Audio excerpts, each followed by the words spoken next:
stalling only goes so far when you've got a head start. 'Cause we can stay at home and watch the sunset. Hai, nama saya Emia Sera Karina Ginting. Saya dari SMA Santo Yosep Medan. Saya berada di kelas 11 IPS 1. Kali ini saya ingin mengerjakan tugas geografi saya mengenai keberagaman budaya di Indonesia. Tugas ini diberikan oleh Ibu Sili Tonga. Kali ini saya memilih suku Minangkabau menjadi topik pembahasan saya.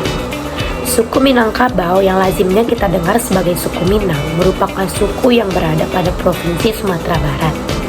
Minangkabau sendiri merupakan sebuah desa yang berada pada Kecamatan Sungayang, Tanah Datar, Sumatera Barat. Adapun kebiasaan-kebiasaan maupun tradisi yang dilakukan oleh suku Minangkabau, yang pertama ada upacara Tabuik. Tabuik sendiri merupakan acara tahunan yang dilakukan oleh masyarakat Pariaman, Sumatera Barat. Mereka melakukan upacara ini untuk memperingati hari wafatnya seorang cucu Nabi Muhammad SAW, yaitu Husain bin Ali bin Abi Thalib pada tanggal 10 Muharram. Yang kedua adalah acara turun mandi. Turun mandi sendiri merupakan ritual turun-menurun yang diwariskan oleh masyarakat Minangkabau.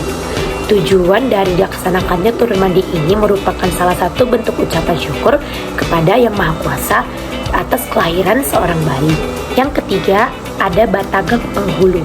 Batagak Penghulu merupakan salah satu acara adat yang ada di masyarakat Minangkabau yang meresmikan seorang datuk menjadi penghulu. Penghulu berarti pemimpin kaum, pembimbing anak kemenakannya, dan menjadi niniak mamak di negerinya. Yang keempat ada Batagak Kudo-Kudo. Batagak Kudo-Kudo adalah salah satu tradisi gotong royong dilakukan oleh masyarakat Pariaman di Sumatera Barat dalam membangun sebuah bangunan seperti rumah adat Gadang, masjid, dan yang lainnya. Nah, berikut ini adalah pakaian-pakaian adat yang ada di masyarakat Minangkabau. Yang pertama ada Bundo Kanduang. Bundo Kanduang memiliki arti yaitu ibu kandung.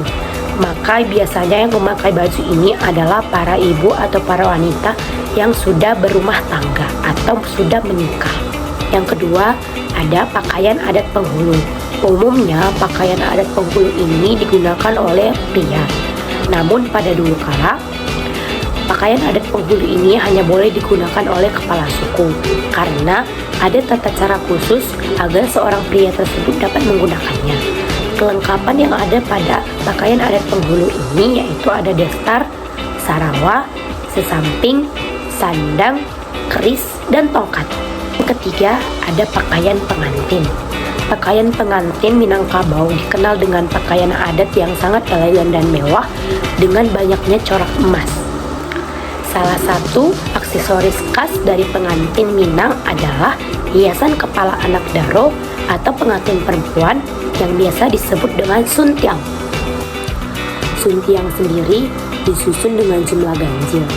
Adapun bentuk-bentuk yang ada pada suntiang yaitu bungo sarunai, bungo gadang, kembang goyang, dan kote-kote.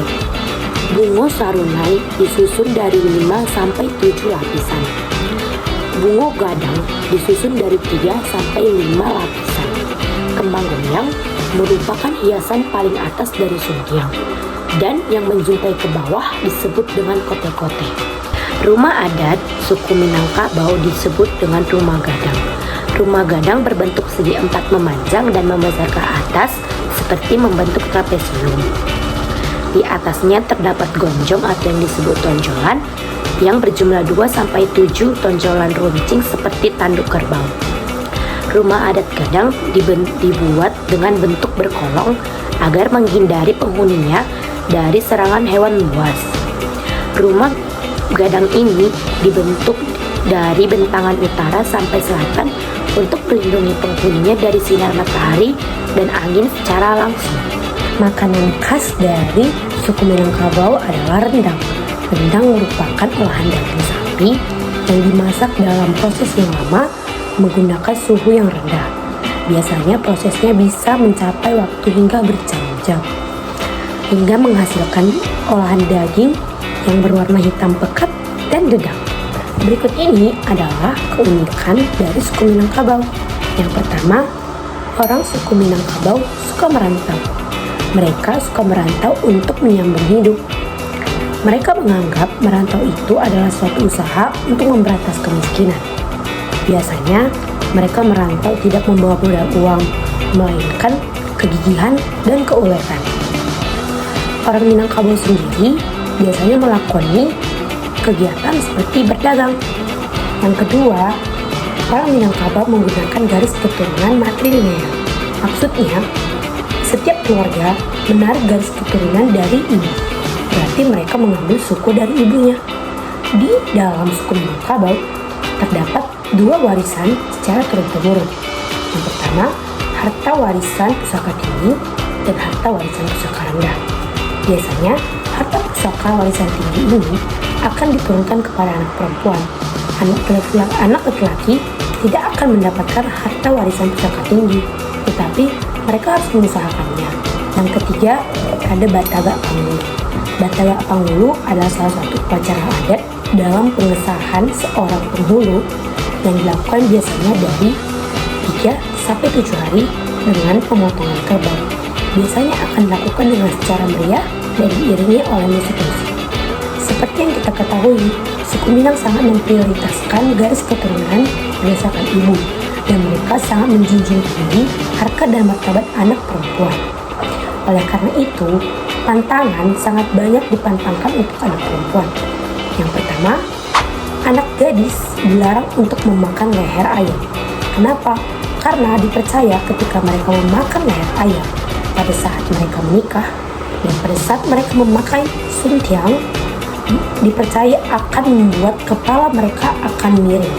Yang kedua, anak gadis dilarang memakan hati ampela ayam karena dipercaya pada saat di pernikahan akan membuat kening ternampak gelap.